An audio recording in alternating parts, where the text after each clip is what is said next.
একদিন আল্লাহর কাছে যখন গেলাম মিরাজে তার সাথে দেখা করার জন্যে, তখন আমি এক শ্রেণীর লোকের পাশ দিয়ে যাচ্ছিলাম, যাদের পাশ দিয়ে যাওয়ার সময় আমি দেখলাম তাদের নখগুলো তামা দিয়ে তৈরি করা, অনেক ধারালো।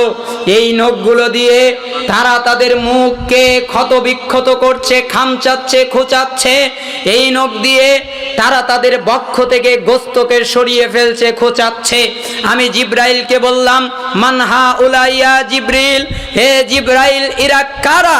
কারা এই ব্যক্তিরা যারা তাদের নখ দিয়ে মুখের গোস্ত তাদের শরীর থেকে আলাদা করছে, যারা তাদের নখ দিয়ে তাদের বক্ষ থেকে গোস্তকে আলাদা করছে, এরা কারা? তখন জিব্রাইল আমিন আমাকে বললেন, হাউলা ইল্লাযীনা ইয়াকুলুনা লুহুমান নাস ওয়া ইয়াকাউনা ফি আরাদিহিম। এই ব্যক্তি হচ্ছে তারা যারা মুসলমানের গীবাত করে বেড়াতো, যারা মুসলমানের গোস্ত খেয়ে বেড়াতো। এরা হচ্ছে তারা যারা মুসলমানের পিছনে লেগে থাকতো, কে কি ক্ষতি করেছে, কে কোন জায়গায় কি করেছে, কে কি অন্যায় করেছে, এইগুলো জানার জন্য তাদের পিছনে লেগে থাকতো এবং মানুষের গীবাত করে বেড়াতো, মানুষের গোস্ত খেয়ে বেড়াতো। এই জন্য আজকে তাদের এই অবস্থা। আজকে আমাদের সমাজের লোকেদেরকে গীবতটা ভালো করে বোঝানো যায় না। যদি বলা যায় অমুক ভাইয়ের গীবত করিয়েন না, তখন বলে ও চুরি করেছে তাই তো বলেছি ও চোর, ওই ব্যক্তির গীবত করেন না। আরে ভাই ও জিনা করে তাই তো বলেছি জিনাকার, ও মদ খায় তাই তো বলেছি মদ পানকারী, ও বিড়ি খায় তাই তো বলেছি নেশা করে, এই জন্য করে তো তাই। জি ভাই, ও করে তাই গীবত, আর না করলে হতো অপবাদ। গীবত কেন? করে তাই। চুরি করে আপনি বললেন তাই গীবত। তাহলে কি চুরি করে বলা যাবে না? বলা যাবে, এইভাবে বলা যাবে। তাকে যদি হেয় করা উদ্দেশ্য না থাকে, তাকে যদি অপমান করা উদ্দেশ্য না থাকে, সমাজকে যদি সতর্ক করা উদ্দেশ্য থাকে, তাহলে বলা যাবে, এছাড়া বলা যাবে না। মুস্তাওরিদ রাদিয়াল্লাহু আনহু তিনি বলছেন, আপনাদের আর বেশি কষ্ট দিব না, অল্প কিছু সময়। মুস্তাওরিদ রাদিয়াল্লাহু আনহু তিনি বলছেন, নবী সাল্লাল্লাহু আলাইহি ওয়াসাল্লাম থেকে বর্ণনা করছেন এভাবে, মান আকালা বি রাজুলিন মুসলিমিন উকলাতান ফা ইন্নাল্লাহা ইতইমুহু মিসলাহা মিন জাহান্নাম। আল্লাহর নবী বললেন, যেই ব্যক্তি কোনো মুসলমানের নিন্দা করে, মুসলমানের গীবাত করে, মুসলমানের নিন্দা করে এক গ্লাস, এক লোকমা খেলো, আল্লাহ তাআলা ওর বিনিময়ে তাকে ওই পরিমাণ জাহান্নামের আগুন খাওয়াবেন। ভাষা তো বোঝা গেল না? কিভাবে এক চুমুক, এক গ্লাস, এক অংশ একটু নিন্দা করে কি খেলো? জি, আপনি আব্দুর রহমান ভাইয়ের গীবত করছিলেন, আব্দুল কুদ্দুস ভাই আপনার কাছে আসলো, আপনি আব্দুর রহমান ভাইয়ের গীবত করছিলেন, সে আপনার পাশে বসে বলল, ঠিকই বলেছে, ও খারাপ, ও ভালো না, ও এটা করে, ও সেটা করে, ও কি ভালো, ওর কারণে সমাজে খালি বিভক্তি ঘটে, ওর কারণে এটা হয় সেটা হয়, ও তো ভালো না। ও ঠিক আছে দোস্ত বয়, ও ভাই একটা চা দিয়েন তো। তখন চা দেওয়া হয়, দুই ভাই মিলে চা খায়, সাথে বিস্কুট খায়, আর আরেকজনের গীবত করে। এই জন্য গীবতের যত মজলিস, এর ভিতরে উপরে বাজার আর চায়ের দোকান। ওখানে গেলে গীবত না করলে, ওখানে মানুষের বদনাম না করলে, ওখানে মানুষের মানহানি না করলে, ওখানে মানুষের সম্মানহানি না করলে, মনে হয় চা ওর হজমই হয় না, না ওর খাবার হজম হয়, না ওর চা হজম হয়। এই জন্য আল্লাহর নবী বলেছেন, ঠিক আছে গীবত করে খেয়েছো না, ওই পরিমাণে জাহান্নামের আগুন আল্লাহ খাওয়াবেন, রেডি থেকো। ওয়ামান কাসা সাওবান বিরাজুলিন মুসলিমিন ফাইন্নাল্লাহা ইয়াকসুহু মিসলাহু মিন জাহান্নাম। এরপরে আল্লাহর নবী বললেন, যেই ব্যক্তি কোনো মুসলমানের অপদস্থ করার বিনিময়ে, মানহানি করার বিনিময়ে কোনো পোশাক পরিধান করলো, আল্লাহ তাআলা তাকে তার বিনিময়ে জাহান্নামের পোশাক পরিধান করাবেন। বাক্য তো বুঝে আসলো না? আমি তাকে অপদস্থ করলাম কিভাবে? জি এভাবে, আজকে আমাদের বক্তাদের দাওয়াত দেয়, ওই লোক এটা বলেছে, এটা কি ঠিক হুজুর? না, ঠিক নয়। ওকে এমন দেওয়া দেবেন, ওকে এমন বলা বলবেন, একবারে সিলে সুলে বলবেন যাতে ওর অস্তিত্বই না থাকে, ঠিক না? ওই বক্তা এটা করেছে, তমুক হুজুর এটা করেছে, ওই তরিকা এটা করেছে, ওই ব্যক্তি, অবশ্যই সেটা যদি শিরিক হয়, অবশ্যই সেটা যদি বিদআতের দিকে দাওয়াত হয়, তাহলে মানুষকে সতর্ক করার জন্য বলা যেতে পারে, কিন্তু কাউকে হেয় করার জন্য, তুচ্ছ করার জন্য বলা যাবে না। এই জন্য আল্লাহর নবী বললেন, যে ব্যক্তি কাউকে অপদস্থ করার বিনিময়ে পোশাক পরিধান করলো, আমি আজকে আর এক বক্তার গীবত করলাম, আমি আজকে আর এক ব্যক্তির গীবত করলাম, আমি আজকে আর এক ব্যক্তির মানহানি করলাম, স্টেজে বসে ওর ফতোয়া এটা ভুল, ওর ফতোয়া এটা ভুল, ওই ব্যক্তি এটা করেছে, ওই ব্যক্তি সেটা করেছে, এটা ঠিক না, এটা ভুল, এটা বৈধ না, ও খারাপ, ও খারাপ, ও নাপাক, ও খারাপ না, আপনি খারাপ, কে জানে? আল্লাহ আপনাকে লিখে দিয়েছে যে তুমি ভালো, আল্লাহ আপনাকে লিখে দিয়েছে যে তুমি জান্নাতি আর ও জাহান্নামী। ও তো মরার আগে জান্নাতি হয়ে যেতে পারে, ও তো মরার আগে তওবা করে মাপ পেয়ে যেতে পারে, ও তো মরার আগে ফিরে আসতে পারে, আর তুমিই তো মরার আগে উল্টা পথে যেতে পারো, কে জানে? এই জন্য আব্দুল্লাহ বিন আউন রাদিয়াল্লাহু আনহু তিনি কাঁদছিলেন, লা তাসিক বিকাসরাতিল আমাল, তিনি বলছিলেন অতিরিক্ত আমল নিয়ে আত্মতৃপ্তিতে ভুগো না, অতিরিক্ত আমল নিয়ে খুশি হয়ে যেও না, কারণ তুমি তো জানো না তোমার আমলটা কবুল করা হয়েছে না হয় নাই। তুমি যে 2 রাকাত সালাত পড়েছো তা কি কবুল হয়েছে জানো না? জানি না তো। তুমি যে সাদাকা করেছো কবুল হয়েছে জানো না? জানি না তো। তুমি যে হজ করেছো তা কি কবুল হয়েছে জানো না? জানি না তো। অতএব আত্মতৃপ্তিতে ভোগো না, নিশ্চিন্ত হয়ে যেও না, কারণ তুমি তো জানো না তোমার ইবাদতটা কবুল হয়েছে কি হয় নাই। অতএব সাবধান, নিজের ব্যাপারে সাবধান হয়ে যাও, একবারে নিরাপদ বোধ করো না, কারণ তুমি তো জানো না তুমি যে পাপ করেছিলে তার জন্য ক্ষমা চেয়েছিলে, ওটা কি ক্ষমা হয়েছে না হয় নাই এটাও তো জানো না।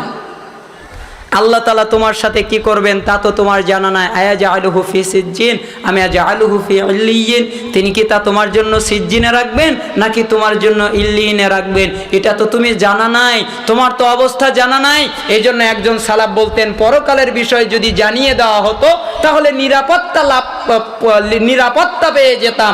তখন একজন আবার চট করে বলছেন, কে বলেছে পরকাল জানিয়ে দেওয়া হয়নি? জান্নাত এমন, আল্লাহর শাস্তি এমন, তার রহমত এমন, সবই তো আল্লাহ বলে দিয়েছেন। তখন তিনি বললেন, না, তুমি যে আমলটা করেছো এটা যে কবুল হয়েছে না হয় না এটা তো আর জানো না, এইটাই তো গোপন, আসলটাই তো গোপন আছে। তোমার তো সালাত কবুল হয়েছে জানা নাই, তুমি যে ক্ষমা চেয়েছো জানা তো নাই, তোমার ক্ষমাটা কি সঠিকভাবে হয়েছে, তোমার তওবাটা কি সঠিকভাবে হয়েছে। অতএব নিশ্চিন্ত হয়ে যায়েন না। এই জন্য আল্লাহর নবী বলেছেন, যে ব্যক্তি কাউকে অপদস্থ করার বিনিময়ে, আজকে আমি কোনো বক্তাকে অপদস্থ করলাম, আপনারা আমাকে কিছু হাদিয়া দিলেন, ওই টাকা দিয়ে আমি একটা জামা কিনলাম, পোশাক কিনলাম, খেলাম, তাহলে আল্লাহর নবী বলছেন এই অপদস্থ করার বিনিময়ে, অপমান করার বিনিময়ে যা করবে আল্লাহ তাকে তার বিনিময়ে জাহান্নামের পোশাক পরাবেন। এরপরে আল্লাহর নবী বললেন, ওয়ামান কামা বিরাজুলিন মাকামা সুমাআতিন ওয়া রিয়াইন ফাইন্নাল্লাহা ইয়াকুমু লাহু মাকামা সুমাআতিন ওয়া রিয়াইন ইয়াউমিল কিয়ামা।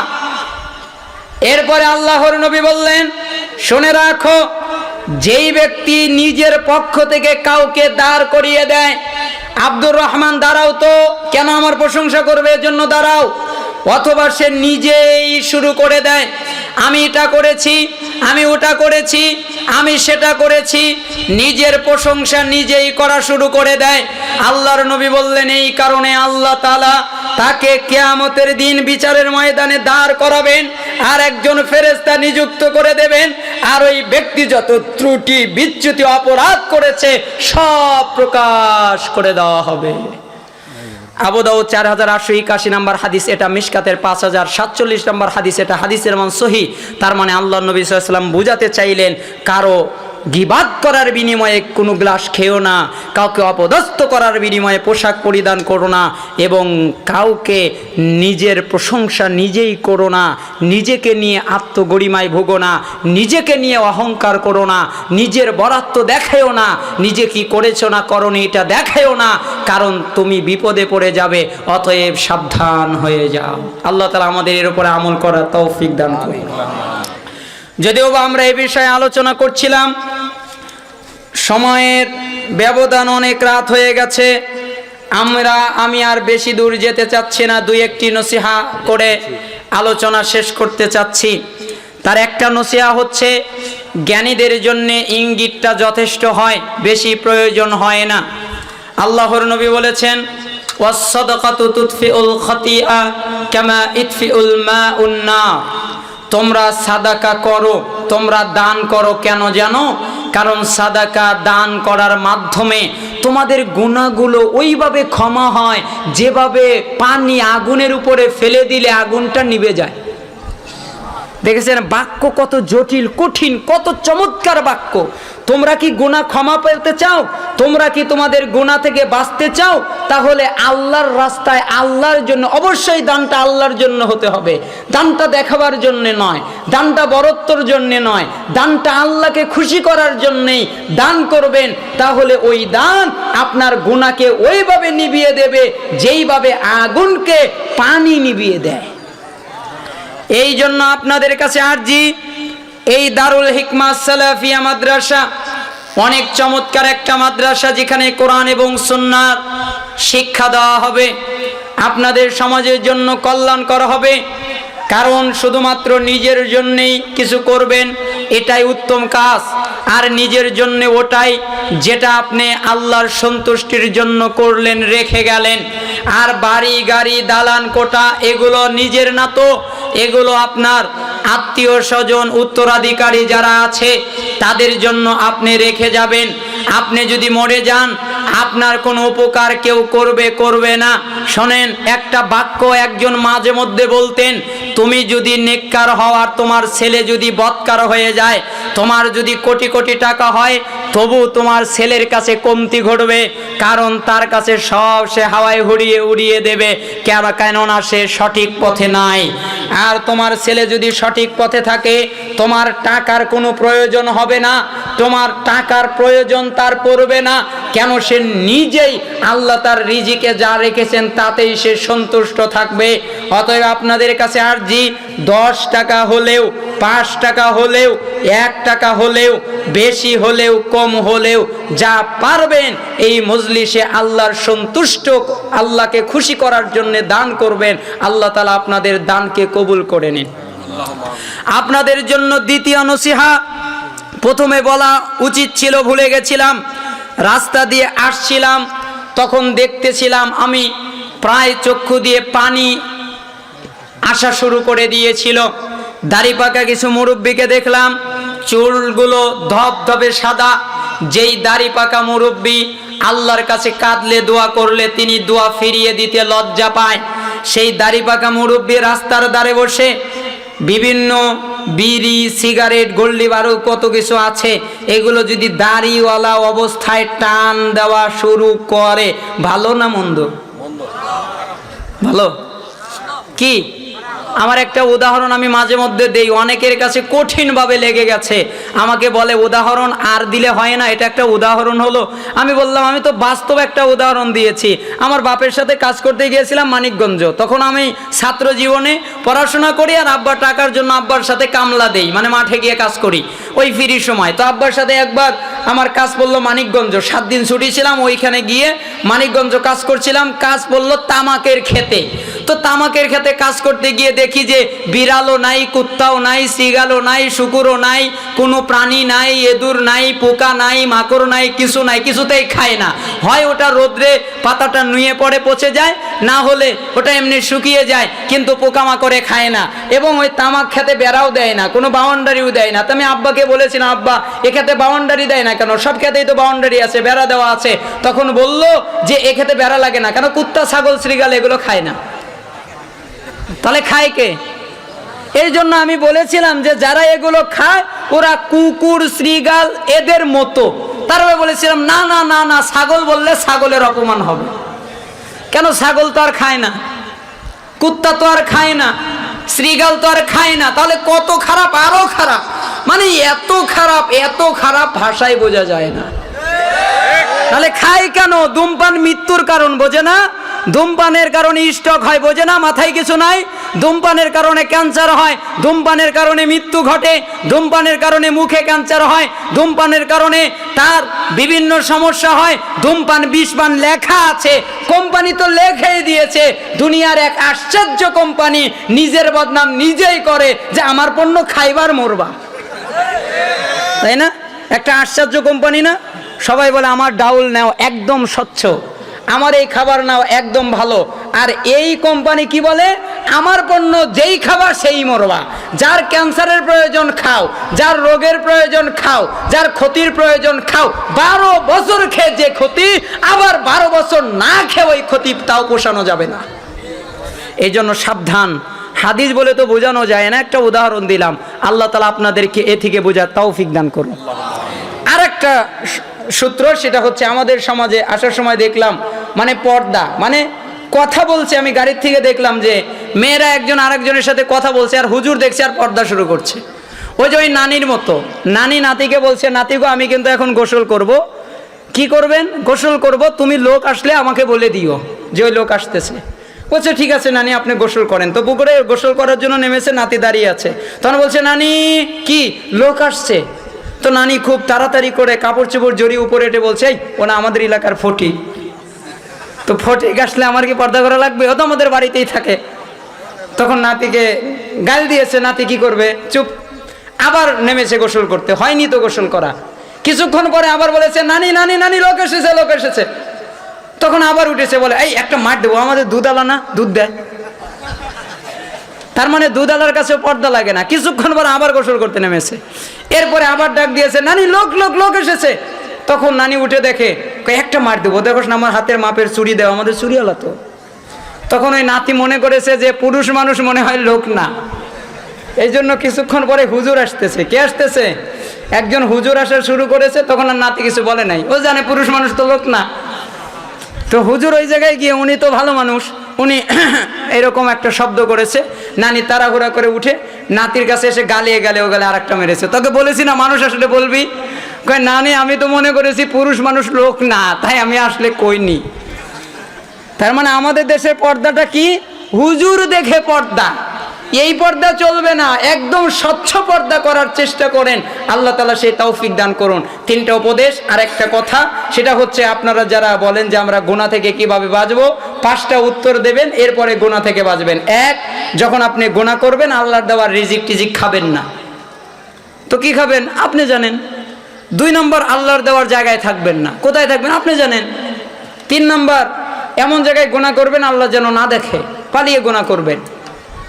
তাহলে কোথায় যাব সেটা আপনি জানেন। 4 নম্বর, যখন আজরাইল আসবে তখন বলবেন বন্ধু আমাকে 5টা মিনিট সময় দাও, এতক্ষণ তো তওবা করতে পারি না, এখন একটু করে নিই।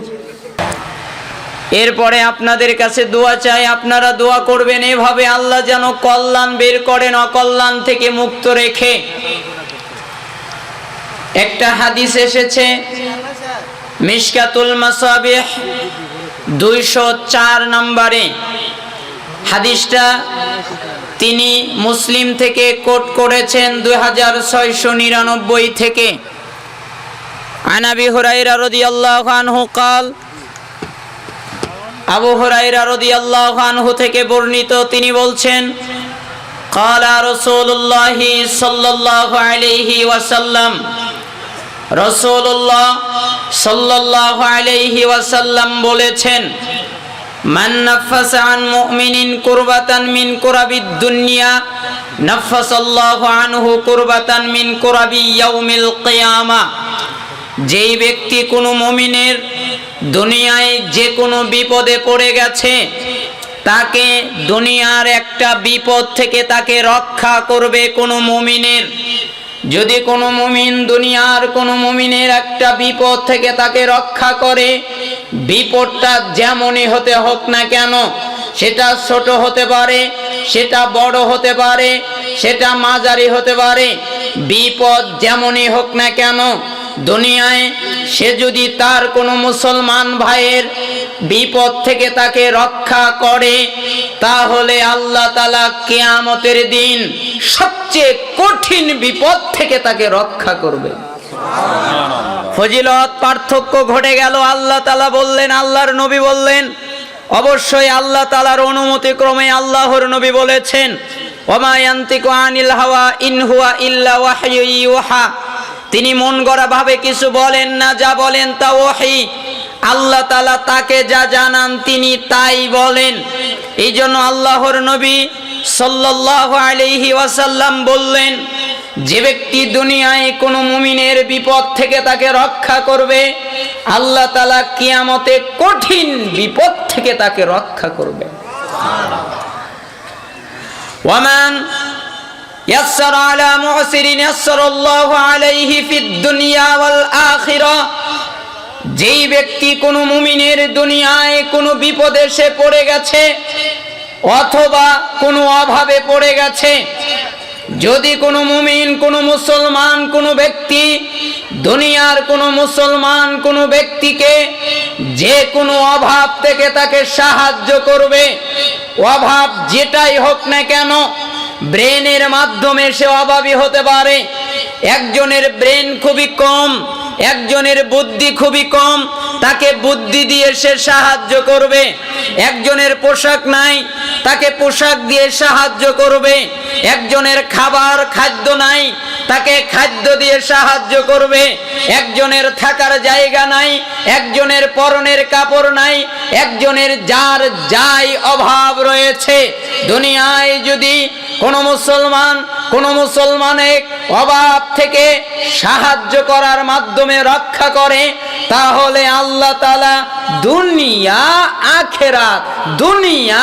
আখেরাত তাকে সুখ দান করবেন, শান্তি দান করবেন, প্রশান্তি নাজিল করবেন। ওয়ামান সাতারা মুসলিমান সাতারাহুল্লাহু ফিদ দুনিয়া ওয়াল আখিরা। যেই ব্যক্তি কোনো মুসলমানের কোনো দোষ ত্রুটি জানার পরে গোপন রাখবে, কাউকে জানতে দেবে না।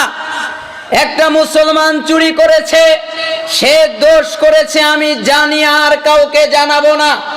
একটা মুসলমান আর একজন মুসলমানের একটা জিনিসের খেয়ানত করেছে, আমি জানতে পেরেছি, আমি আর কাউকে জানাবো না। কোনো ব্যক্তি যদি কোনো মুসলমানের দোষ গোপন রাখে, কাউকে জানতে না দেয়, তাহলে আল্লাহ তাআলা তাকে দুইটা নিয়ামত দেবেন।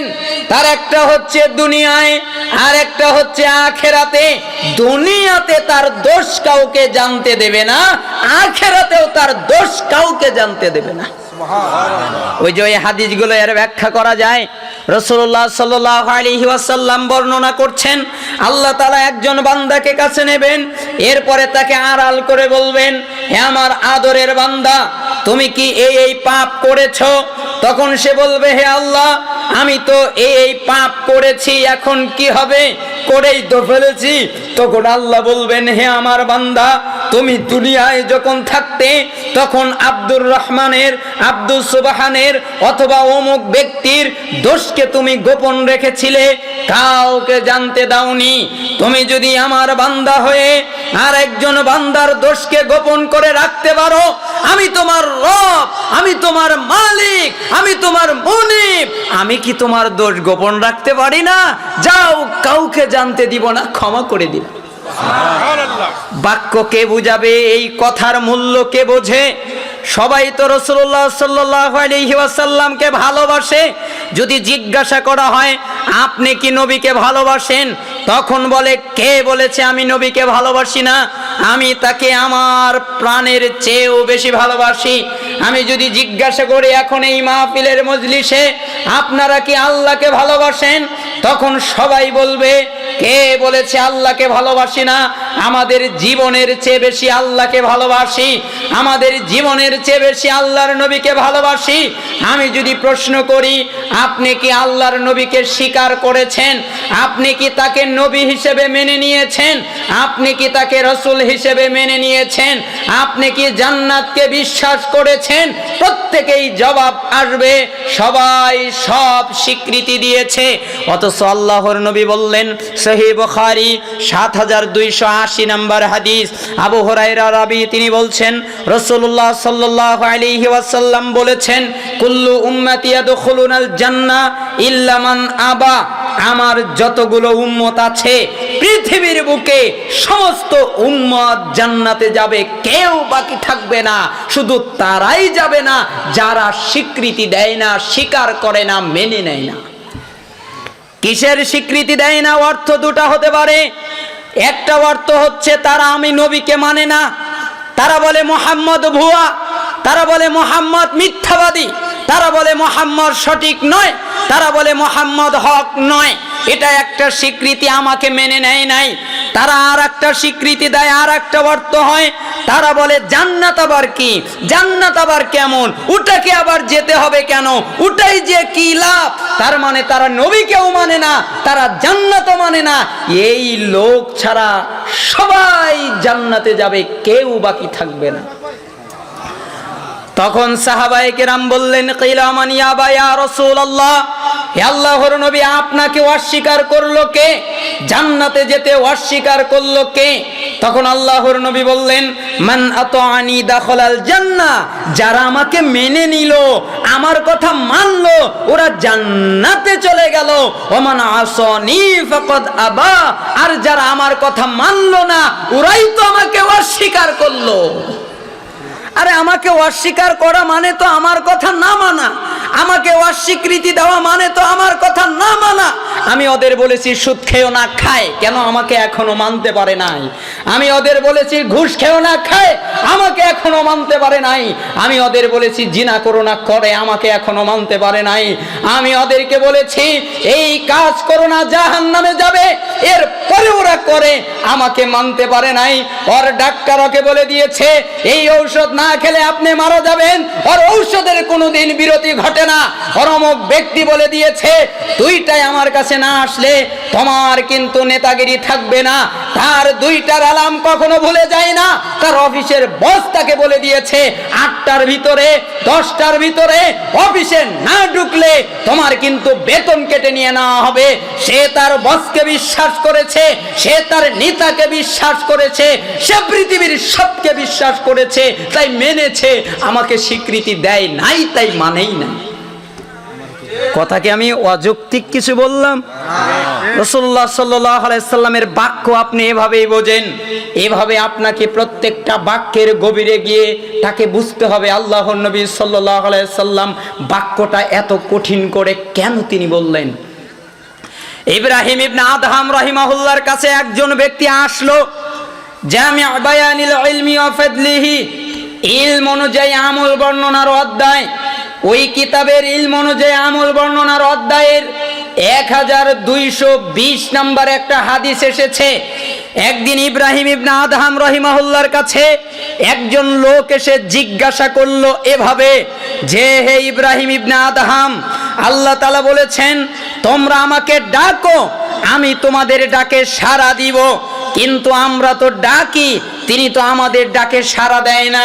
আল্লাহকে বলছি আল্লাহ এটা দাও, কিন্তু আমরা তো পাচ্ছি না, আমরা তো দোয়া করছি, আমাদের দোয়া তো কবুল হচ্ছে না। এই জন্য ইবনুল কাইয়িম রাহিমাহুল্লাহ তার মাদারিজুস সালিকিনের ভিতরে সুন্দর চমৎকার একটা বাক্য তিনি উল্লেখ করেছেন, যে ব্যক্তি তীর ছাড়ে শুধু তীরটা শক্তিশালী হলে হবে না, যে তীর ছাড়বে তাকেও পারদর্শী হতে হবে। যদি সে তীর ছাড়তে না পারে তাহলে তার তীর লক্ষ্যভেদ করবে না, তার তীর এদিক ওদিক দিয়ে বের হয়ে যাবে, কারণ তার তীর ঠিক আছে কিন্তু সে প্রশিক্ষণ প্রাপ্ত নয়। তার মানে দোয়া তো ঠিক আছে, দোয়া তো হাকি, আল্লাহর কাছে চাওয়া তো ঠিক, কিন্তু সে ব্যক্তিটা ঠিক না। এই জন্য কি হয় না, দোয়াটা কবুল হয় না। তখন ইব্রাহিম ইবনে আদহাম রাহিমাহুল্লাহ বললেন 5 কারণে তোমাদের দোয়া কবুল হয় না। কয় কারণে? 5 কারণে। কারণ তোমরা মিথ্যাবাদী 5 ক্ষেত্রে, এই জন্য তোমাদের দোয়া কবুল হয় না। 1, আরাফতুমুল্লাহ ফালাম তুআদ্দু হাক্কাহু, তোমরা আল্লাহর পরিচয় পেয়েছো কিন্তু তার হক আদায় করছো না।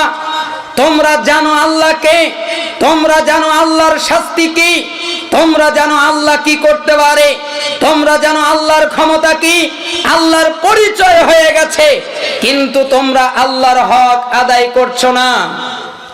আরাফতুমুল্লাহ ফালাম তুআদ্দু হাক্কাহু ওয়া ক্বরাতুমুল কুরআন ফালাম তা'মালু বিমা ফিহি। 2 নাম্বার, তোমরা কোরআনে কারীম পাঠ করছো কিন্তু তার বিধিবিধান অনুযায়ী চলছো না। কোরআনের সুদ পাচ্ছ তাও খাচ্ছ, কোরআনে পাচ্ছ এটা ঘুষ তাও নিচ্ছ, কোরআনে পাচ্ছ এটা জিনা তাও তার কাছে যাচ্ছ। তার মানে তোমরা কোরআনে কারীম পাঠ করছো ঠিকই, কিন্তু তার বিধিবিধান অনুযায়ী চলছো না। ওয়াকুলতুম নুহিব্বুর রাসূল সাল্লাল্লাহু আলাইহি ওয়াসাল্লাম ওয়া তা'তুমুহু, তোমরা বলছো আমরা আল্লাহর নবীকে ভালোবাসি, তোমরা বলছো আল্লাহর নবীকে ভালোবাসায় কোনো কমতি নাই, তোমরা বলছো আমরা আল্লাহর নবীকে খুব ভালোবাসি, উল্টা তোমরাই আবার তোমাদের নবীকে ত্যাগ করছো। আমরা খুব নবীকে ভালোবাসি, আবার ত্যাগ করে কারা? আমরাই। ওয়াকুলতুম নালআনু ইবলিস, আর তোমরা আরো বলছো যে আমরা ইবলিস শয়তানের উপরে অভিশাপ দেই, কিন্তু তারপরেও তোমরা ওই ইবলিসেরই আনুগত্য করছো, আর তোমরা নিজের ভুল ত্রুটির দিকে না তাকিয়ে আর একজনের ভুল ত্রুটি দেখছো, এই কারণে তোমাদের দোয়াটা কবুল হচ্ছে না। যাই হোক, কথা যেদিকে বলতে যাচ্ছিলাম, আল্লাহর নবী বললেন যদি তুমি কোনো মুমিনের বিপদ থেকে তাকে রক্ষা করো, আল্লাহ তোমাকে কিয়ামতের কঠিন বিপদ থেকে রক্ষা করবেন। যদি তুমি কোনো মুমিনের যেই কোনো অভাব সাহায্যের মাধ্যমে সহজ করে দেবে, আল্লাহ দুনিয়া আখেরাতে তোমাকে সুখ স্বাচ্ছন্দ্য প্রদান করবেন। যে ব্যক্তি কোনো মুসলমানের দোষ ত্রুটি গোপন রাখবে, কাউকে জানতে দেবে না, বিনিময়ে আল্লাহ তাআলা দুনিয়া এবং আখেরাতে তার দোষ ত্রুটি গোপন রাখবেন।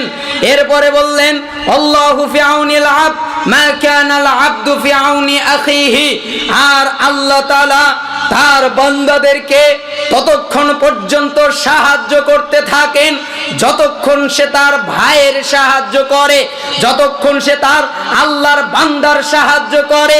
তার মানে আল্লাহর সাহায্য পেতে চাইলে আল্লাহর বান্দাদের সাহায্য তোমরা করো। যদি আল্লাহর বান্দার সাহায্য সহযোগিতা করো, তাহলে আল্লাহ তোমাকে সাহায্য করবেন। ওমান সালাকা তরিকান ইয়ালতামিসু ফীহি ইলমান সাহালাল্লাহু লাহু বিহি তরিকান ইলাল জান্নাহ। এরপরে আল্লাহর নবী বললেন যে ব্যক্তি জ্ঞান অর্জনের জন্য, যে ব্যক্তি ইলম অর্জনের জন্য কোনো পথে অনুপ্রবেশ করবে, কোনো পথে প্রবেশ করার পথ অনুসন্ধান করবে, ওইখানে প্রবেশ করবে, আল্লাহ তাআলা তার বিনিময়ে তার নিয়তটা থাকবে জ্ঞান অর্জন করা, তার নিয়তটা থাকবে ইলম অর্জন করা, তাহলে এর বিনিময়ে আল্লাহ তাআলা তার জন্য জান্নাতের পথ একদম সোজা করে দেবেন। এরপরে আল্লাহর নবী বললেন যখন আল্লাহর কোনো দল আল্লাহর কোনো ঘরে একত্রিত হয়ে যায়, আল্লাহর কিতাব তেলাওয়াত করে, জ্ঞান চর্চা করে, আল্লাহর তরফ থেকে তাদের প্রতি প্রশান্তি নাজিল হতে থাকে, আল্লাহর রহমত তাদেরকে ঢেকে নেয়, মালাইকারা তাদেরকে ঘিরে রাখে এবং আল্লাহ তাআলা মালাইকাদের নিকট তাদের কথা উল্লেখ করেন। আর যার আমল তাকে পিছিয়ে দেয়, তার বংশ তাকে এগিয়ে দিতে পারে না।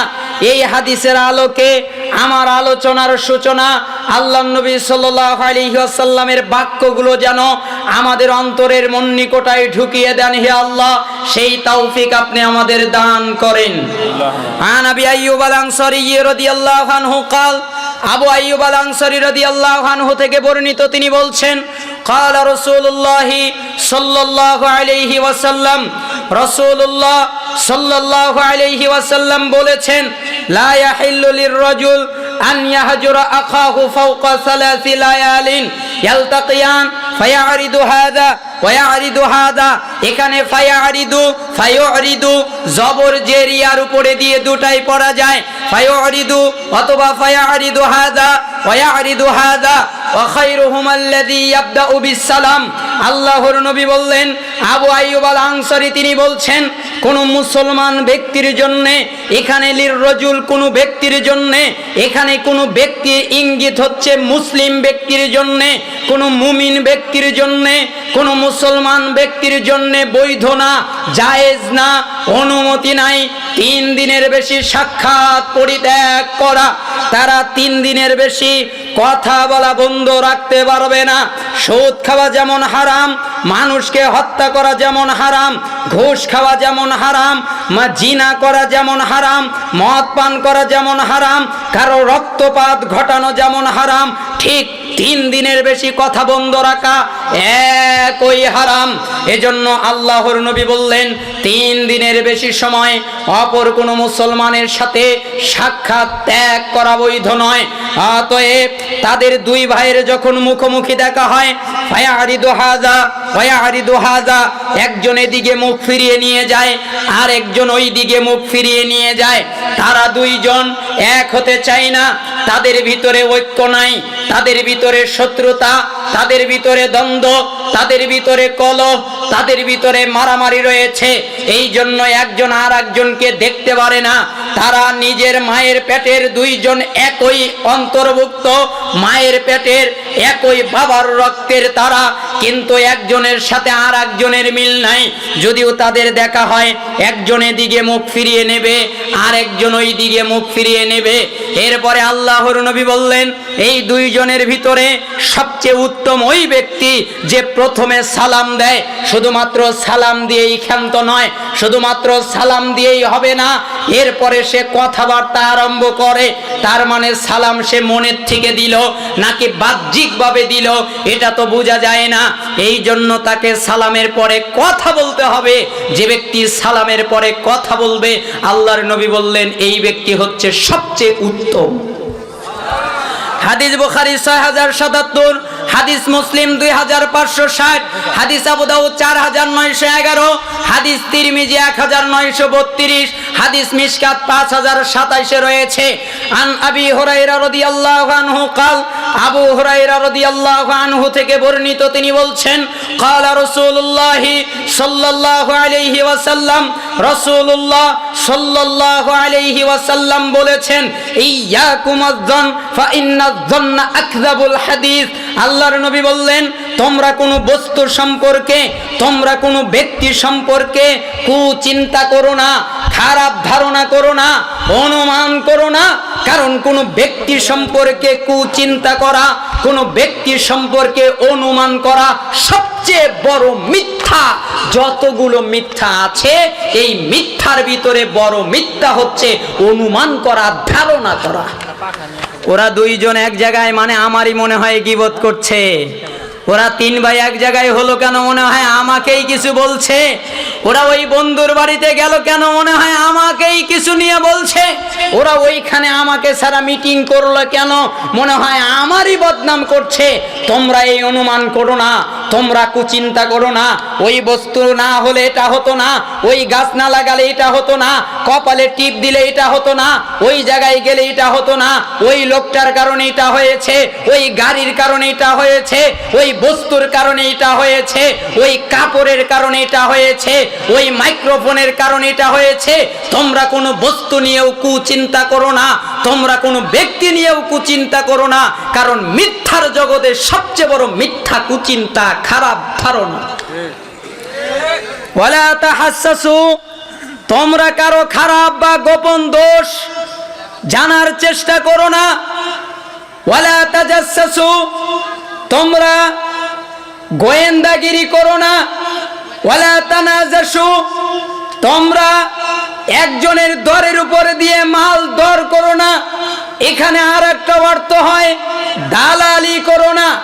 তার মানে তোমার একটা ভাই একটা পণ্য কিনতে গেছে, যে কোনো পণ্য হতে পারে, সে ঘড়ি কিনতে গেছে, তুমি গিয়ে ওই জায়গায় ঘড়ির দাম করো না। কেন? তোমার ভাই কষ্ট পাবে। তোমার ভাই কোনো মহিলার কাছে বিবাহের প্রস্তাব নিয়ে গেছে, তুমি ওই একই সময় বিবাহের প্রস্তাব নিয়ে যেও না। কেন? তোমার ভাই কষ্ট পাবে। তাহলে কি তুমি যাবে না? অবশ্যই যাবে। যখন তোমার ভাই বিবাহের প্রস্তাব দেবে অথবা ব্যাক করে চলে আসবে, তখন তুমি তোমার প্রস্তাব নিয়ে যাও। যখন তোমার ভাই ওই পণ্যটাকে দাম করা বাদ দিয়ে সরে যাবে, তখন তুমি পণ্যটার দাম করা শুরু করে দাও। তুমি এই গরুর দাম কত? ৮০,০০০ টাকা। আচ্ছা, আমি দাম উঠিয়ে দেই। কিভাবে? ৮২,০০০ টাকা দেবেন। আর একজন ওইখানে যে কিনতে এসেছে, সে তো দেখলো লোকটা ৮২,০০০ টাকা বলেছে, আমি ২-১,০০০ বেশি দিয়ে নিয়েই যাই, অথচ লোকটা কিনবে না, মাঝখানে দালালি করেছে। এরকম দালালি তোমরা করো না। ওয়ালা তাহাসাদু, খবরদার পরস্পরের ভিতরে হিংসা বিদ্বেষ রেখো না। ওয়ালা তাবাগাদু, খবরদার শত্রুতা করো না। এখানে আর একটা অর্থ হয় দলাদলি করো না, বিভক্ত হয়েও না, ভাগাভাগি হয়েও না। তোমরা নিজেরাই দলাদলি করে, তোমরা নিজেরাই ভাগাভাগি করে তোমরা বিভক্ত হয়ে যেও না। তোমরা নিজেদের ভিতরে শত্রুতা রেখো না। ওয়ালা তাবাগাদু, আর পরোক্ষ নিন্দাবাদে একে অপরের পিছনে পড়ো না। তো কি করবে? ওয়াকুনু ফি ইবাদাল্লাহি ইখওয়ানা, তোমরা প্রত্যেকে আল্লাহর বান্দা, ভাই ভাই হয়ে যাও। এটা হচ্ছে মুসলিমদের সৌন্দর্য, এটা হচ্ছে মুসলিমদের সৌন্দর্য বৈশিষ্ট্য। যখন তারা এই বৈশিষ্ট্যগুলো হারিয়ে ফেলে, তখন আর মানুষ থাকে না, অন্য কিছুতে রূপান্তরিত হয়ে যায়। বাক্যটা আমি বলতে চাচ্ছি না, আপনারা নিজেরা যার যা মনে চাই বুঝে নেন। যখন মানুষ থাকে না, তখন তার সাথে স্বরে অযুক্ত হয়ে যায়। এজন্যই আল্লাহর নবী বললেন, খবরদার তোমরা এই কাজ করো না। ওয়া ফি রিওয়ায়াতিন, অন্য বর্ণনায় বললেন, ওয়ালা তানাফাসু, তোমরা পরস্পরে লোভ লালসা করো না, অর্থাৎ লোভ লালসা করে কারো ক্ষতি করার চেষ্টা করো না। হাদিস তো বুখারীতে পড়ে আছে, কেউ পড়েও না, পড়লে মানেও না, মানলে ওইভাবে মানে না, মন যা চায় তাই করে। এই জায়গায় অপব্যাখ্যা করার চিন্তা করতে চায়। আল্লাহর নবী সাল্লাল্লাহু আলাইহি ওয়াসাল্লামের সাহাবী আবু হুরায়রা রাদিয়াল্লাহু আনহু তিনি বললেন, তুফতাহু আবওয়াবুল জান্নাহ। এইখানে আবু আবি পেশ জের দুটা দিয়েই পড়া যায়। তুফতাহু, ইফতাহু দুটাই পড়া যায়। তুফতাহু আবওয়াবিল জান্নাহ ইয়াউমাল ইসনাইনি ওয়া ইয়াউমাল খামিসি ফায়ুগফারু লিকুল্লি আবদিন লা ইশরিকু বিল্লাহি শাইআ। আল্লাহর নবী বললেন, প্রত্যেক সপ্তাহের ভিতরে দুইটা দিন থাকে, একটা হচ্ছে সোমবার আর একটা হচ্ছে বৃহস্পতিবার। যদি কোনো ব্যক্তি একটা শর্তে আল্লাহর সাথে কোনো কিছুকে অংশীদার করে নাই, সে হতে পারে মানুষ, সে হতে পারে জায়গা, হতে পারে পণ্য, হতে পারে বস্তু, হতে পারে যে কোনো জিনিস, সে আল্লাহর সাথে কোনো কিছুকে শরীক করে নাই, এমন ব্যক্তি যদি হয়, তাহলে প্রত্যেক সোমবার, প্রত্যেক বৃহস্পতিবার আল্লাহ তাকে এমনিতেই ক্ষমা করে দেয়। ওই দিন আর আল্লাহর কাছে মাফ চেতে হয় না, অটো ক্ষমা। অটো লক বোঝেন? যখন মোবাইলে অটো লক দেওয়া হয় তখন এমনিতেই লক পড়ে। আবার ওই যে কি ফ্যাস লক দেওয়া আছে, চেহারায় ধরলে খুলে যায় এমনিতেই। ঠিক আল্লাহর নবী বললেন, এর চেয়েও দ্রুত গতিতে কেউ যদি শিরিক না করে দূরে থাকে, তাহলে আল্লাহর নবী বললেন, সোমবার আসলে আর বৃহস্পতিবার আসলে আল্লাহ তাআলা তাদের গুনাহকে ক্ষমা করে দেন। ইল্লা রাজুলান কানাত বাইনাহু ওয়া বাইনা আখিহি শাহনা, কিন্তু ওই দুই ব্যক্তিকে ক্ষমা করে দেওয়া হয় না যাদের দুইজনের ভিতরে শত্রুতা রয়েছে। ফায়ুকাল, তাদেরকে বলে দেওয়া হয়, আনজুরু হাযাইনি হাত্তা ইয়াসতালিহা। এখানে আনজুরু উনজুরু দুটাই পড়া যায়। তাদেরকে অবকাশ দাও যেন তারা পরস্পর মীমাংসা হয়ে যায়। মিশকাতের 5029 নম্বর হাদিস। এখানে মিশকাতুল মাসাবিতে একটা ভুল ঘটে গেছে। কি ভুল ঘটেছে? এটা মুসলিমে 2565 নম্বর হাদিস, কিন্তু মিশকাতে আনতে গিয়ে আনজুরু হাযাইনি হাত্তা ইয়াসতালিহা শব্দ একবার উল্লেখ করা হয়েছে, কিন্তু মূল কিতাবে 3 বার আছে। আনজুরু হাযাইনি হাত্তা ইয়াসতালিহা, আনজুরু হাযাইনি হাত্তা ইয়াসতালিহা, আনজুরু হাযাইনি হাত্তা ইয়াসতালিহা। তার মানে এদের অবকাশ দাও, তারা যেন মীমাংসা করে নেয়, এদের অবকাশ দাও, তারা যেন মীমাংসা করে নেয়, এদের অবকাশ দাও, তারা যেন মীমাংসা করে নেয়। দুই ভাই শত্রুতা করেছে, যতক্ষণ পর্যন্ত তারা মীমাংসা না করবে ততক্ষণ পর্যন্ত আল্লাহ তাদেরকে ক্ষমা করবে না। عن أبي هريرة رضي الله عنه قال قال رسول الله صلى الله عليه وسلم আবু হুরায়রা রাদিয়াল্লাহু আনহু থেকে বর্ণিত, তিনি বলছেন রাসূলুল্লাহ সাল্লাল্লাহু আলাইহি ওয়াসাল্লাম বলেছেন, তুরাদু আমালুন নাসি ফি কুল্লি জুমআতিন মাররাতাইনি ইয়াউমাল ইসনাইনি ওয়া ইয়াউমাল খামিসি ফায়ুগফারু লিকুল্লি আবদিন মুমিন ইল্লা আবদান বাইনাহু ওয়া বাইনা আখি শাহনা ফায়ুকাল উতরুকু হাযাইনি হাত্তা ইয়াফিআ। এরপরে আল্লাহর নবী বললেন, সপ্তাহের ভিতরে 2 দিন বান্দারা যত কর্ম করে, বান্দারা যত কাজ করে আল্লাহর দরবারে পেশ করা হয়। তারা যত ইবাদত করে, তারা যত আমল করে, তারা যত নেকির কাজ করে, যখন সোমবার হয় তাদের নেকিগুলো আল্লাহর কাছে নিয়ে যাওয়া হয়। যখন বৃহস্পতিবার হয় তখন তাদের নেকিগুলো আল্লাহর কাছে নিয়ে যাওয়া হয় এবং প্রত্যেক মুমিনদের এমনিতেই ক্ষমা করে দেওয়া হয়। শুধুমাত্র ওই দুজনকে ক্ষমা করা হয় না যারা পরস্পরের শত্রুতা করে, হিংসা করে, অথবা এক ভাই আর এক ভাইয়ের উপরে রাগ করে কথাবার্তা বন্ধ করেছে। যতক্ষণ তারা মিল না হবে ততক্ষণ তাদের ক্ষমা হবে না। অতএব মালাইকা তাদের বলে দাও তারা যেন পরস্পর মীমাংসা করে নেয়, তারা যেন পরস্পর এক হয়ে যায়। এই 3টা হাদিস দ্বারা, এই 4টা হাদিস দ্বারা আমি আপনাকে বুঝাতে চাইলাম মুসলিমদের সাক্ষাৎ ত্যাগ করা, সম্পর্ক ছেদ করা কত মারাত্মক হতে পারে। বাক্যগুলো আরো সামনে বুঝে আসবে।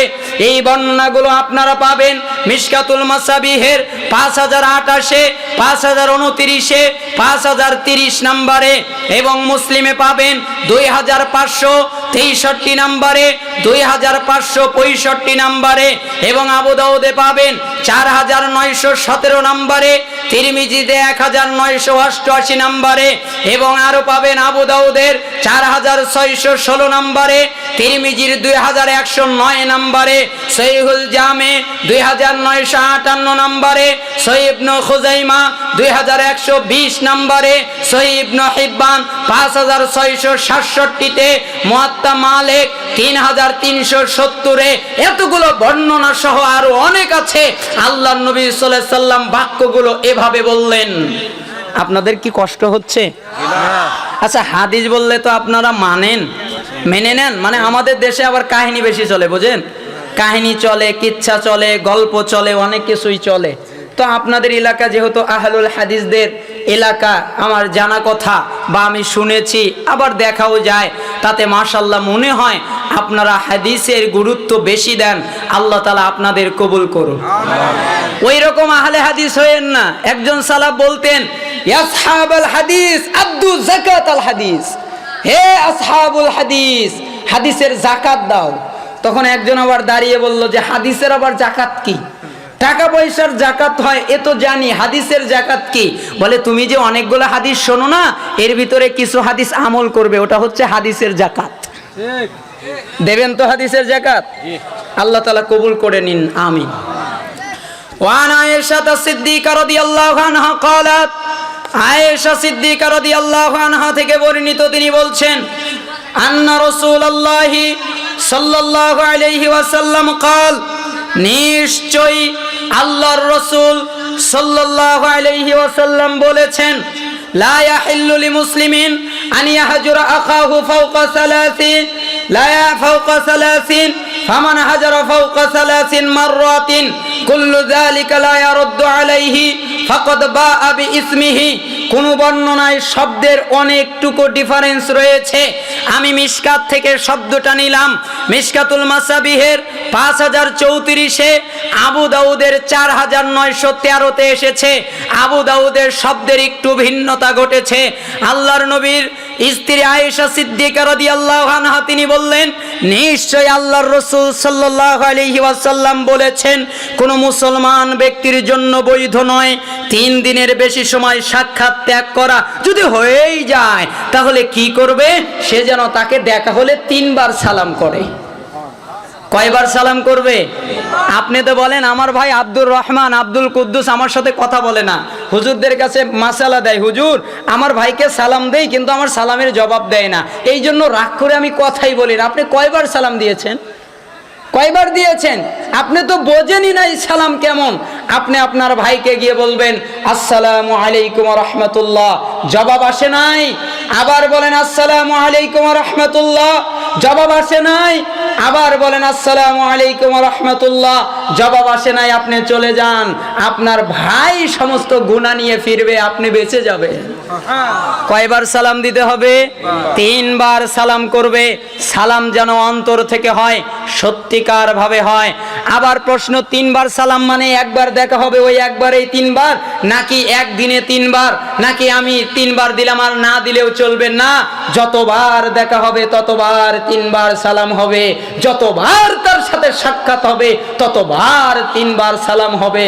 আত্মীয়তার সম্পর্ক জোড়া লাগানো ওটাকে বলে না ও আমাকে ভালোবাসে তাই আমি ওকে ভালোবাসলাম, এটাকে আত্মীয়তার সম্পর্ক জোড়া রাখা বলে না, ওইটাকে বলে ও আমাকে ঘৃণা করে আমি ওকে ভালোবাসি, ও আমাকে ত্যাগ করে আমি ওর কাছে যাই, ও আমাকে ঘৃণা করে আমি ওকে ভালোবাসি, ও আমার বদনাম করে আমি ওর সুনাম করি, ও আমার বিরুদ্ধে যায় আমি ওর পক্ষে থাকি। এটার নাম আত্মীয়তার সম্পর্ক জুড়ে দেওয়া। আন আবি হুরায়রা রাদিয়াল্লাহু আনহু قال, আবু হুরায়রা রাদিয়াল্লাহু আনহু তিনি বলছেন, কোন বর্ণনায় কলা দিয়ে, কোন বর্ণনায় আন্না রাসূলুল্লাহ সাল্লাল্লাহু আলাইহি ওয়াসাল্লাম দিয়ে এসেছে। রাসূলুল্লাহ সাল্লাল্লাহু আলাইহি ওয়াসাল্লাম এরবার বললেন, লা ইয়াহিল্লু লিমুসলিমিন আন ইয়াহজুরা আখাহু ফাওকা 30, ফামান হাজারা ফাওকা 30। এখানে ফামান ফামিন দুটাই পড়া যায়। ফামা তাদাখালান নার, আল্লাহর নবী বললেন 3 দিনের বেশি সময় কোন মুসলমান আর একজন মুসলমানকে ত্যাগ করা বৈধ নয়। যে ব্যক্তি 3 দিনের বেশি সময় কাউকে ত্যাগ করলো, 3 দিনের বেশি সময় কারোর সাথে কথা বলা বন্ধ করলো, 3 দিনের বেশি সময় কারোর সাথে সাক্ষাৎ করা বন্ধ করলো, 4র্থ দিনে যদি তার মৃত্যু ঘটে যায়, 3 দিন মেয়াদ শেষ হওয়ার পরেই যদি তার মৃত্যু ঘটে যায়, ফামাতা, এরপরে যদি তার মৃত্যু ঘটে মরে যায়, দাখালান নার, তাহলে সে জাহান্নামে প্রবেশ করবে। আমার কিছু করার নেই, তাহাজ্জুদ পড়লেও যাবে, সিয়াম থাকলেও যাবে, সাদাকা দিলেও যাবে। তাওহীদ একেবারে পরিশুদ্ধ স্বচ্ছ, কোনো ভেজাল নাই। তাওহীদ মানে এত স্বচ্ছ যার ভিতরে শিরিক নাই, এত সুন্নাতের পাবন্দি যার ভিতরে বিদআত নাই, এগুলো করে এত নেককার বান্দা তবু জাহান্নামে যাবে, পরে আবার আসবে কেন? ঈমান আছে। পরে আবার বের হবে কেন? ঈমান আছে, আগে ঢুকবে। ফামা তাদাখালান নার, সে জাহান্নামে যাবে। আল্লাহর নবী বলেছেন, আমার এই শব্দের 19-20 করার অনুমতি নাই, আমার এই শব্দকে ঘুরিয়ে ব্যাখ্যা করার অনুমতি নাই। আল্লাহ নবী সাল্লাল্লাহু আলাইহি ওয়াসাল্লাম বাক্য এভাবে বললেন, 3 দিনের বেশি সম্পর্ক ছিন্ন করবা, 3 দিনের পরে যদি মৃত্যু ঘটে তাহলে জাহান্নামে যাবে। বাকি ক্ষমা না করা আল্লাহ তাআলার ব্যাপার। এরপরে আল্লাহর নবীর সাহাবী عن أبي خراش السلمي رضي الله عنه أنه سمع رسول الله صلى الله عليه وسلم يقول, আবু খিরাশ আস-সুলামি রাদিয়াল্লাহু আনহু তিনি বললেন, নিশ্চয় আমি নিজে আল্লাহর রাসূল সাল্লাল্লাহু আলাইহি ওয়াসাল্লামকে বলতে শুনেছি, তিনি বলেছেন, মান হাজারা আখাহু সানাতান ফাহুয়া কাসাফকি দামিহি, যে ব্যক্তি কোনো মুসলমানের সাথে 1 বছর সম্পর্ক ছিন্ন করলো, 1 বছর কথা বললো না, 1 বছর সম্পর্ক জোড়া লাগালো না, 1 বছর তার সাথে সম্পর্ক ত্যাগ করে রইল, সে যেন তাকে হত্যা করলো, সে যেন তার রক্তপাত ঘটালো, সে যেন তাকে মেরে ফেললো। একটা মানুষকে মেরে ফেললে যা হয়, একটা মানুষকে হত্যা করলে যা হয়, একটা মানুষকে কতল করলে যা হয়, সে তাই করলো। 1 বছর যাবত সম্পর্ক ছিন্ন করা মানে তার ওই ভাইকে মেরে ফেলা। যদিও বা শব্দ নিয়ে অনেকে অনেক ব্যাখ্যা করেছেন। মোল্লা আলী কারি হানাফি রাহিমাহুল্লাহ একটা ব্যাখ্যা করেছেন এভাবে যে এখানে আল্লাহ তাআলা ধমক দিয়েছেন, আল্লাহর নবী ধমক দিয়েছেন, আল্লাহর নবী ধমক দিয়ে বুঝিয়েছেন যাতে তারা সতর্ক হয়ে যায়। আমি এইখানে ব্যাখ্যা করতে পারবো না, আল্লাহর নবী বাক্য যা বলেছেন তা অনুবাদ করলাম, মানা না মানা মানুষের ব্যাপার। আল্লাহর নবী এই তিনটা বাক্যে বললেন, আবু দাউদের 4913, 4914, 4915, আহমদের 9092, মিশকাতের 5034, 5035, 5036, এই বর্ণনাগুলোতে এই তিনটা বর্ণনা রয়েছে, এর সনদ বিশুদ্ধ। আন আবি দারদা রাদিয়াল্লাহু আনহু قال, আবু দারদা রাদিয়াল্লাহু আনহু তিনি বলছেন, قال রাসূলুল্লাহ সাল্লাল্লাহু আলাইহি ওয়াসাল্লাম, রাসূলুল্লাহ সাল্লাল্লাহু আলাইহি ওয়াসাল্লাম বলেছেন, আলা উখবিরুকুম মিন দারাজাতিস সিয়ামি ওয়াস সাদাকাতি ওয়াস সালাতি, আল্লাহর নবী বললেন, আমি কি তোমাদের এমন একটা আমলের কথা বলে দিব না, আমি কি তোমাদেরকে এমন একটা কাজের কথা বলে দেব না যার সওয়াবের মর্যাদার দিক থেকে সিয়ামের চেয়ে বেশি, যার সওয়াবের মর্যাদার দিক থেকে সাদাকার চেয়ে বেশি, যার সওয়াবের মর্যাদার দিক থেকে সালাতের চেয়ে বেশি, এমন একটা আমলের কথা কি তোমাকে বলে দিব না যেই আমলের মাধ্যমে সিয়ামের চেয়ে বেশি নেকি হবে, সাদাকার চেয়ে বেশি নেকি হবে, সালাতের চেয়ে বেশি নেকি হবে। উল্লেখ্য এখানে মনে রাখা ভালো হবে, এই সিয়াম মানে নফল সিয়াম, এই সাদাকা মানে নফল সাদাকা, এই সালাত মানে নফল সালাতের চেয়ে বেশি নেকি হবে। আমি কি তা তোমাকে বলে দেব না? তখন আমরা বললাম, কুলনা বালা, হ্যাঁ অবশ্যই আপনি বলে দেন। তখন আল্লাহর নবী বললেন, সেই কাজ হচ্ছে ইসলাহু যাতিল বাইন ওয়া ফাসাদু যাতিল বাইন হিয়াল হালিকা।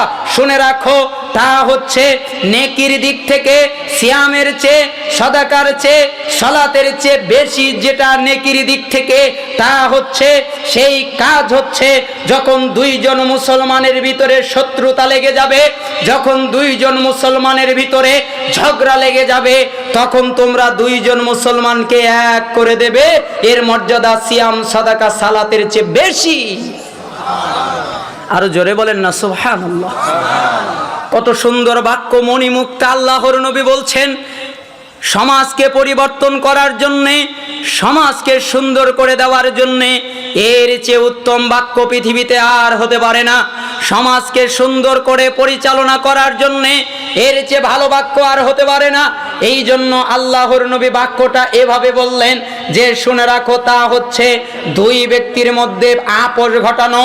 শুনে রাখো, যেই ব্যক্তি ঝগড়া সৃষ্টি করবে, যেই ব্যক্তি বিপর্যয় সৃষ্টি করবে, ইয়াল হালিকা, সে যেন মাথাকে মুন্ডনকারী, মাথাকে মুন্ডন করলো। এই মুন্ডনের ব্যাখ্যা করতে গিয়ে জুবাইর রাদিয়াল্লাহু আনহু তিনি বলছেন, রাসূলুল্লাহ সাল্লাল্লাহু আলাইহি ওয়াসাল্লাম বলেছেন, দাব্বা ইলাইকুম দাউল উমামি ক্বাবলাকুমুল হাসাদু ওয়াল বাগদাউ হিয়াল হালিকা লা আকুলু তাহলিকুশ শার ওয়ালাকিন তাহলিকুদ দ্বীন। আল্লাহর নবী বললেন, শুনে রাখো, বিগত উম্মতের যেই ব্যাধি, ওই ব্যাধি তোমাদের ভিতরে বিস্তার লাভ করেছে। বিগত উম্মতের ভিতরে, পূর্বের উম্মতের ভিতরে, আগের জাতির ভিতরে, আগের উম্মতের ভিতরে যেই রোগ ছিল, যেই ব্যাধি ছিল, ওইটা তোমাদের ভিতরে ব্যাপকভাবে ছড়িয়ে পড়েছে, বিস্তার লাভ করেছে, অনেক আকারে ছড়িয়ে পড়েছে। বিগত উম্মতের ব্যাধি কি জানো? বিগত উম্মতের ব্যাধি হচ্ছে হিংসা, বিগত উম্মতের ব্যাধি হলো ঘৃণা। এই হিংসা, এই ঘৃণা, অতএব হিংসা করো না, ঘৃণা করো না। এই হিংসা, এই ঘৃণা হচ্ছে মাথার চুলকে মুন্ডনকারী, মুন্ডনকারী, মাথাকে মুন্ডনকারী। তারপরে আল্লাহর নবী বললেন, শুনে রাখো, আমি এই মাথা মুন্ডন দ্বারা মাথার চুলকে মুন্ডন করা বুঝাইনি, আমি এই মুন্ডন দ্বারা মাথা থেকে চুলকে কেটে ন্যাড়া হওয়া বুঝাইনি, আমি এই মুন্ডন দ্বারা মাথাকে ছাটা বুঝাইনি, আমি এই মুন্ডন দ্বারা দিনের মাথা কেটে ফেলাকে বুঝিয়েছি। যদি কেউ দিনের মাথা কেটে ফেলে, দিনের মাথায় যদি না থাকে, ওই দিনের কোনো দাম থাকে না। অতএব হিংসা আর ঘৃণার কারণে দ্বীনের মাথা কেটে ফেলা হয়, আমি এটা বুঝিয়েছি। এরপরে আল্লাহর নবীর সাহাবী আবু হুরায়রা রাদিয়াল্লাহু আনহু তিনি আর একটু বললেন, নবী সাল্লাল্লাহু আলাইহি ওয়াসাল্লাম বলেছেন, ইয়াকুম ওয়া সুআযাতিল বাইনি ফা ইন্নাহাল হালিকা, তোমরা দুই ব্যক্তির মধ্যে শত্রুতা সৃষ্টি করা থেকে, ঝগড়া সৃষ্টি করা থেকে তোমরা তোমাদেরকে রক্ষা করো, তোমরা তোমাদেরকে বাঁচাও। দুই ব্যক্তির ভিতরে শত্রুতা সৃষ্টি করো না, দুই ব্যক্তির ভিতরে ঝগড়া সৃষ্টি করো না, এইগুলো থেকে তোমরা নিজেকে বাঁচাও। কারণ দুই ব্যক্তির মধ্যে ঝগড়া সৃষ্টি করা, দুই ব্যক্তির মধ্যে শত্রুতা সৃষ্টি করা, এই কাজ হচ্ছে দিনকে ধ্বংসকারী। দিনকে ধ্বংস করলে যা হয়, দুজনের ভিতরে শত্রুতা লাগালে তাই হয়। কে এই বাক্যের মূল্যায়ন করবে? কে এই বাক্য অনুযায়ী নিজের জীবন পরিচালনা করবে? কে এই বাক্যের প্রতি ঈমান আনবে? কে এই বাক্য দিয়ে সমাজ পরিবর্তন করতে চাইবে? অথচ হাদিস তিরমিজি 2509 এসেছে, হাদিস তিরমিজি 1000 আহমদ 1430 এসেছে, এবং এই হাদিসটা আরো অনেক বর্ণনায় রয়েছে। রাসূলুল্লাহ সাল্লাল্লাহু আলাইহি ওয়াসাল্লাম বাক্য এভাবে বললেন, প্রথমে বললেন যে তা হচ্ছে মাথা মুন্ডনকারী, এরপরে বললেন ওই মুন্ডন দ্বারা চুলকে বুঝাই নাই, দিনকে বুঝিয়েছি। এরপরে আল্লাহর নবী বললেন যে তোমরা দুজনের ভিতরে শত্রুতা তৈরি করা থেকে বেঁচে থাকো, কারণ দুই ব্যক্তির ভিতরে শত্রুতা তৈরি করা মানে দিনকে ধ্বংস করে দেওয়া। আবু সিরমা রাদিয়াল্লাহু আনহু তিনি বলছেন, রাসূলুল্লাহ সাল্লাল্লাহু আলাইহি ওয়াসাল্লাম বলেছেন, মান দারাল্লাহু বিহি ওয়া মান শাক্কাল্লাহু বিহি, যে ব্যক্তি কোনো মুসলমানকে কষ্ট দেবে আল্লাহ তাকে কষ্ট দেবে, যে ব্যক্তি কোনো মুসলমানকে বিপদে ফেলবে আল্লাহ তাকে বিপদে ফেলবে। যে ব্যক্তি বলে যে আমি কষ্টে থাকি সে যেন কোনো মুসলমানকে কষ্ট দেয়, যে ব্যক্তি বলে আমি বিপদে থাকি সে যেন কোনো মুসলমানকে বিপদে ফেলে। কারণ কোনো ব্যক্তি যদি আর একজন বান্দাকে কষ্ট দেয়, বিপদে ফেলে, তাহলে আল্লাহ তাকে কষ্ট দেবেন, বিপদে ফেলবেন। ইবনে মাজাহ 2342 নম্বর হাদিস। মনে হয় আমি আপনাদের বোঝাতে পারছি না। আপনাদের কি কষ্ট হচ্ছে? মনে হয় আমার কথা বেশি হয়ে যাচ্ছে, বোঝা একটু কঠিন হচ্ছে নাকি? বুঝতে পারছেন? আমি তো সিরাজগঞ্জের মানুষ, আপনাদের ভাষার সাথে আমার ভাষার কিছু জড়তা আছে। আপনারা আঞ্চলিকভাবে যেভাবে কথা বলেন আমি সাধু ভাষা জানি না, শুদ্ধ ভাষা অত চমৎকারভাবে বলতে পারি না, চলিত ভাষাটা অত ভালো করে বলতে পারি না। যতটুকু আমি জানি, বলতে পারি, শিখেছি, তার আলোকেই হয়তো বা কোনো জায়গায় ভাষার ক্ষেত্রে আপনাদের বুঝের ক্ষেত্রে কম বেশি হতে পারে। তো আপনারা ক্ষমা সুন্দর দৃষ্টিতে দেখবেন। আল্লাহ তাআলা আপনাদেরকে উত্তম বদলা দান করুন। এরপরে আল্লাহর নবী বললেন, আল্লাহর নবীর সাহাবী আব্দুল্লাহ বিন উমর রাদিয়াল্লাহু আনহুমা তিনি বলছেন, সাইদা রাসূল সাল্লাল্লাহু আলাইহি ওয়াসাল্লাম আল মিম্বার ফানাদা বি সাউতিন রাফিইন ফাকাল, একদিন আল্লাহর নবী একটা উঁচু জায়গায় দাঁড়ালেন।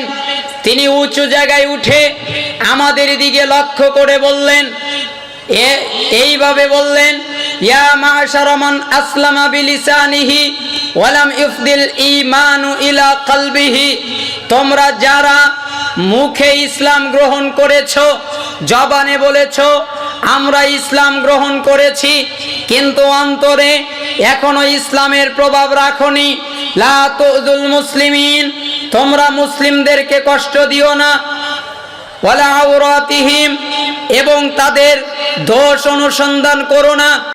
সে যদি মুসলমানকে লজ্জা দেয় আল্লাহ তাকে লজ্জা দেবে, সে যদি মুসলমানের দোষ খোঁজে আল্লাহ তার দোষ খুঁজবে, আল্লাহ তাআলা যার দোষ খুঁজবে তাকে আল্লাহ অপমানিত করবেন। সে যদি নিজের ঘরের ভিতরে থাকে তবুও করবেন। তিরমিজি 2032 আল্লাহর নবী বাক্যটা এভাবে বলেছেন।